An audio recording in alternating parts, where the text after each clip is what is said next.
union, which every media person scoffs at. And, yeah, I yet, find that interesting, yeah. It's amazing. It's interesting.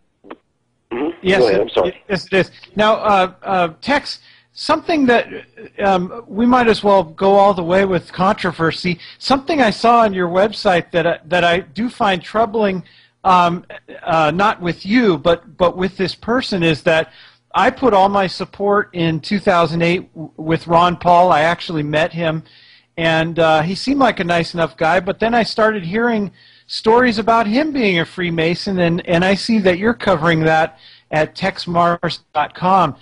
Tell us about that. Well, first of all, when we mention Ron Paul, I mean, it's often said, Bruce, that elections now are sort of a choice between two evils.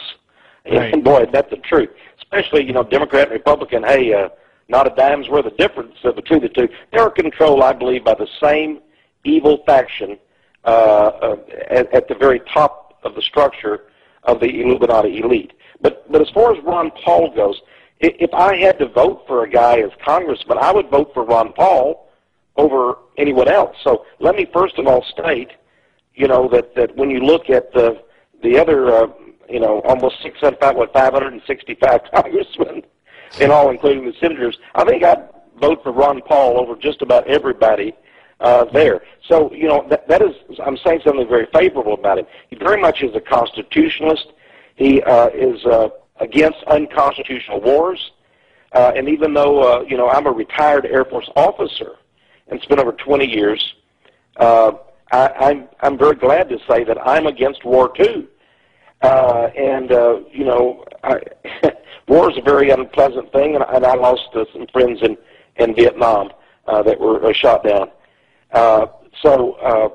In any case, let me just say that for all those reasons, I admire Ron Paul. Now, some of the reasons I don't admire him, he says he's a solid Christian, but he very much is a waffler on the subject of homosexuality and gay marriage and things like that. And if you ask him a question on that, believe me, he can tap dance and ballet around more than Rahm Emanuel can. And, Rahm Emanuel, the White House chief of staff, was a former ballet dancer. So Ron Paul will jump and try to divert you on that subject. And I'm a Christian, and I believe homosexuality is, well, frankly, disgusting. Now, I know that some of your audience may say, oh, Texe Marrs is the horrible, homophobic monster. And they say whatever they want to. I love this country. And, they have the right to say things about me, and I have the right to say things about them. So there you go.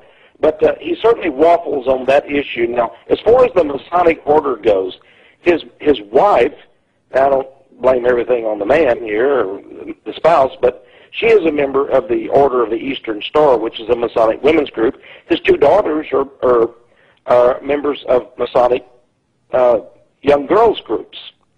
So, there you have that. But as far as he goes, in the Masonic thing, his chief campaign aide, a man named Coben, admits that he has frequently gone to Masonic lodges, spoken to the groups there, and that he's very favorable toward Freemasonry and holds it in high esteem. Well, I think he does know what Freemasonry is all about, and so there again, I think he's just doing that for political advantage. Another thing, too, I think Ron Paul knows very well that 9/11 was indeed an inside job. I don't really like that term because I know who really did it. I believe it was a combination, certainly of the White House, rogue elements of the CIA and FBI, working very close with the Israeli Mossad. And I think Ron Paul knows that, too, but he was willing to let Glenn Beck, who's just a paid hatchet man for the establishment, to call 9/11 truth people nut jobs.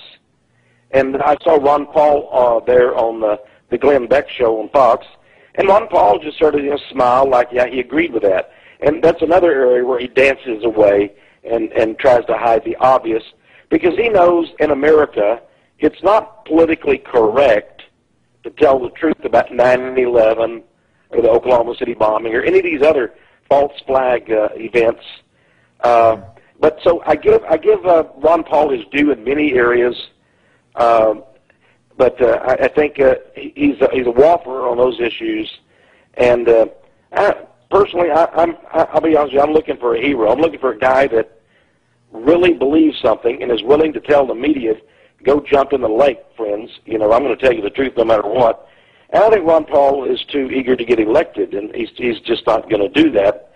I noticed at the most recent Conservative Political Action Committee convention they had, this is the biggest conservative Republican group or Political Action Committee in America. They had their annual meeting, and boy, Ron Paul people were there in droves. In fact, a straw poll, they actually voted Ron Paul as the man they would like to become president, which is fine and dandy compared to some of the fakes out there. I mean, you know, when you consider Newt Gingrich, who is nothing but a shill for the establishment and others, hey, I'd vote for Ron Paul too. But when a Christian man got up to speak, to have his say, which is free speech about homosexuality, Ron Paul people all stood up and booed and hissed and screamed and hollered and started chanting, Ron Paul, Ron Paul, to try to put down that speaker. In other words, the Ron Paul people were the homosexuals there. And quite frankly, I went to a Ron Paul meeting down here in Austin, Texas once, and most of the people there were homosexuals. It was like a coming out party for the gays, you know. And that's why Ron Paul, he's a libertarian. He's not going to say anything about the gay lifestyle or gay marriage. He voted, one time he voted for gay marriage, the next time he voted sort of against it. So he again, even there, he can't make up his mind whether he wants to get the conservatives or, you know, or what he wants on his team. But, so, you know, I've gone a long way around it to say I have no evidence he is a Mason. But but even his campaign aides admit he has spoken to Masonic groups inside Masonic lodges, and he holds in the high esteem. So that's about the most I can say of the man. But again, other people, hey, maybe people listening to your audience, they're in your area. I know San Francisco's not too far away. They may say, I like Ron Paul even more now that I know he's pro-gay. You know, well, so I don't know.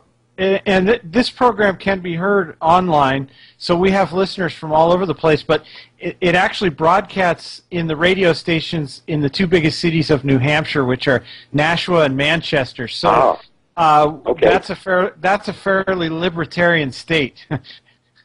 But I see what you mean, yeah. Everything that you just said about Ron Paul